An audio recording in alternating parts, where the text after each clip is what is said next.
श्री राधे राधे। भक्तों, श्रीमद् भगवद गीता भाव मंथन कार्यक्रम प्रारंभ किया जा रहा है। कल आप श्रवण किए थे गीता जी के 3 अध्याय के 8वें श्लोक को। पाठ, शब्दार्थ और भाव मंथन आपने श्रवण किया था 8वें श्लोक का। आइए एक बार श्लोक का पाठ करते हुए आगे चलते हैं। नियतं कुरु कर्म त्वं कर्म ज्यायो ह्य कर्मणः शरीरयात्रापि च ते न प्रसिद्धेद कर्मणः। भगवान ने कहा कि तुम अपने नियत अर्थात कर्तव्य कर्म को करो, क्योंकि अकर्म से श्रेष्ठ कर्म है। तुम्हारे अकर्म होने से तुम्हारा शरीर निर्वाह भी नहीं सिद्ध होगा। ये शब्दार्थ है और उसकी व्याख्या आप लोगों ने श्रवण किया था, जिसमें आपको बताया गया था कि नियत कर्म अर्थात शास्त्र निर्दिष्ट, गुरु निर्दिष्ट, भगवत निर्दिष्ट या अपने मालिक या अधिकारी या गवर्नमेंट के द्वारा निर्दिष्ट कर्म को करना चाहिए। यही नियत कर्म है। और जब कोई निर्देश करने वाला नहीं हो तो यदि अंतरात्मा पवित्र है तो अंतरात्मा की आवाज़ भी गुरु की ही आवाज़ होती है, लेकिन उसमें विकार, काम, क्रोध, लोभ का नहीं होना चाहिए। नहीं तो अंतरात्मा की आवाज़ शुद्ध अर्थात पवित्र नहीं होती है। तो इसके आगे 9वां श्लोक प्रभु सुनाते हैं, यज्ञ की बात बताते हैं। इस यज्ञ की बात को सामान्यतया लोग ये समझते हैं ना कि हवन करना यज्ञ है, लेकिन गीता जी में जो भगवान ने यहाँ शुरू किया बताना 3 अध्याय के 9वें श्लोक में, इस यज्ञ की कुछ विचित्र ही परिभाषा है जो हवन तक सीमित नहीं है। आइए हम उसको श्रवण करें।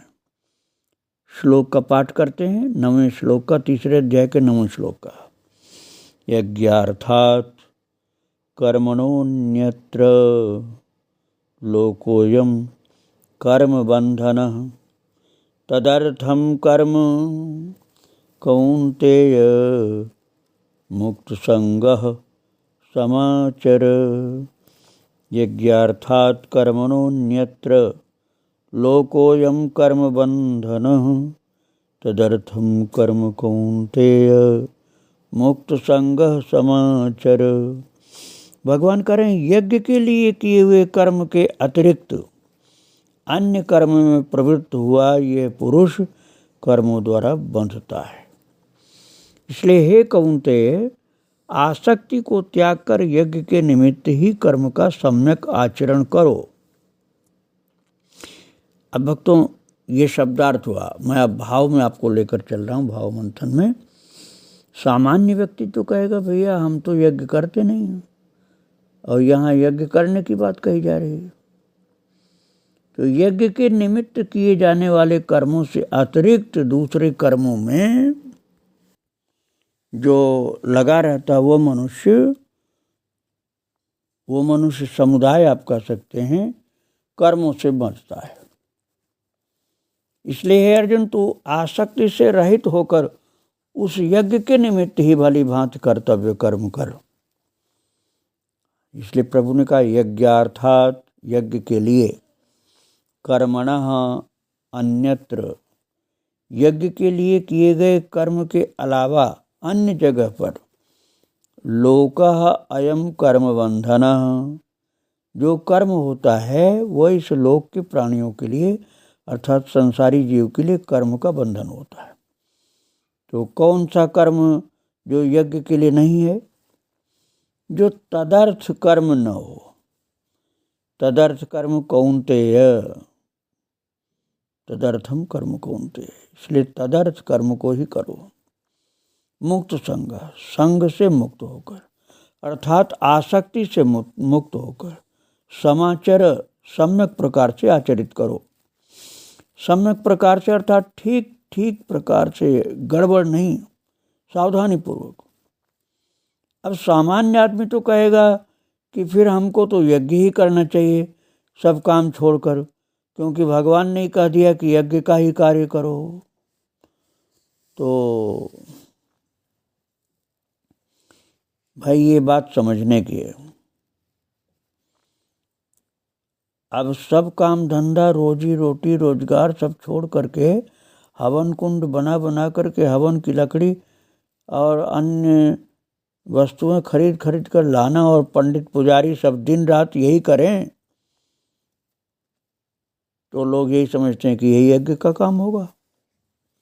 लेकिन यहाँ ये अभिप्राय नहीं है भक्तों।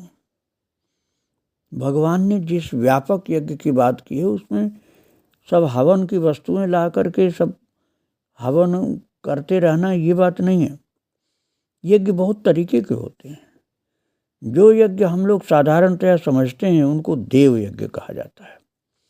देवताओं को आहुतियाँ देना ही भी कर्म है, लेकिन उन ब्राह्मणों या व्यक्तियों के लिए जो यज्ञ के लिए निर्देश किए गए हैं उनके लिए।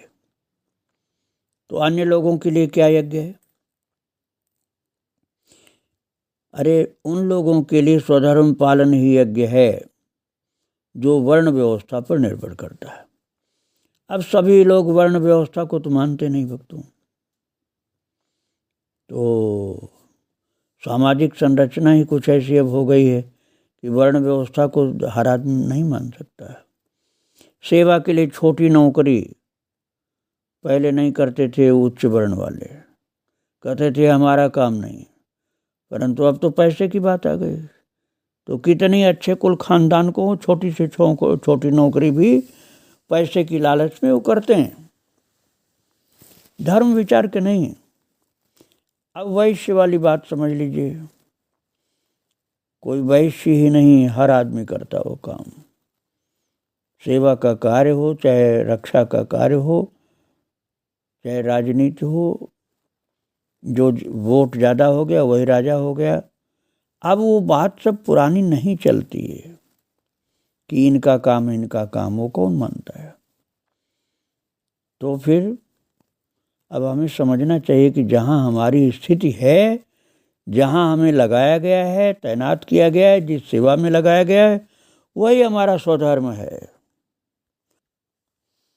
अब वो बात नहीं चलेगी कि हम ब्राह्मण हैं, क्षत्रिय हैं, वैश्य हैं और ये हैं वो हैं, ये हमको वही करना, वो कहाँ चलता है। अब तो हमको जहाँ हमको नौकरी लगी या जहाँ ड्यूटी लगी या जहाँ हम सेवा में लगे वही हमारी स्थिति है, तो वो हमारा स्वधर्म है, चाहे हम किसी वर्ण के हों।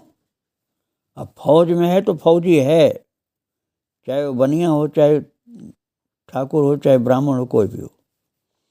वैश्य का काम कर रहा है तो वैश्य है, बेईमानी ब्लैक मार्केटिंग न करे तो सधर्म पालन ही यज्ञ हो गया उसका।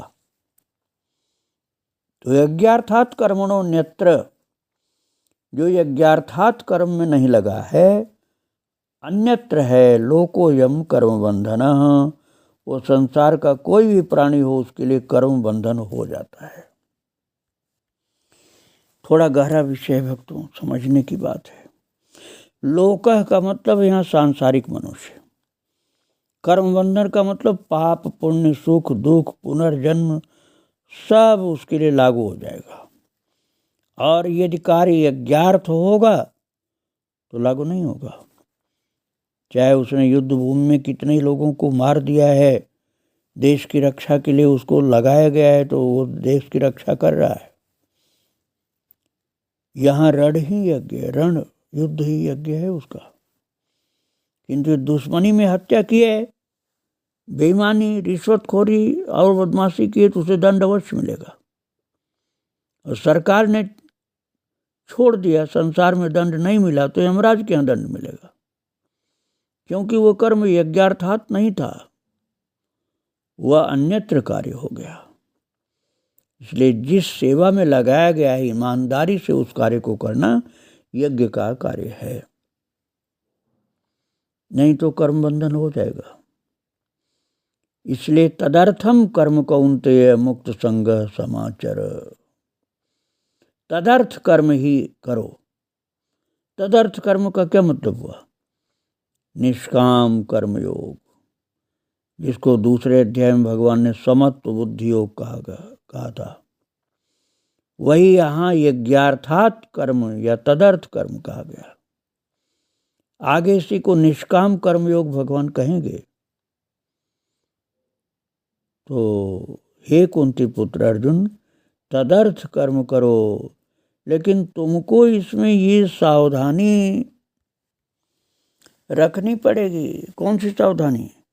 कि मुक्त संग, किसी से आसक्ति नहीं रखोगे तुम।